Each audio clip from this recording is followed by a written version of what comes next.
O grande exportador de grans do mundo, a Argentina, produce alimentos para 10 veces a súa poboación. Un dato que deixa ao descuberto o mal reparto da riqueza no país austral, onde un 31,4% da súa poboación vive por debaixo do limiar da pobreza. Cristina Terceiro.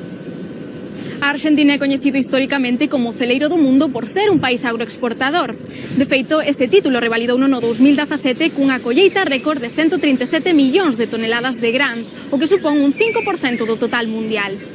A verdade é que o agro sempre foi un motor da súa economía. O paradoxo está en que no país dos 45 millóns de habitantes que fabrica alimentos para 400 millóns, un 31,4% da súa poboación vive por debaixo da liña da pobreza.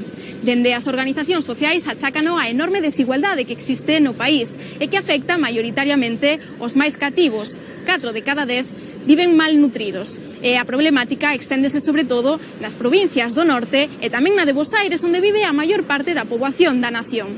Atrás quedan esas esteas que narran os nosos emigrantes con contedores de lixos cheos de comida intacta, porque hoxe as materias primas da Argentina mercan sobre todo o Brasil e China.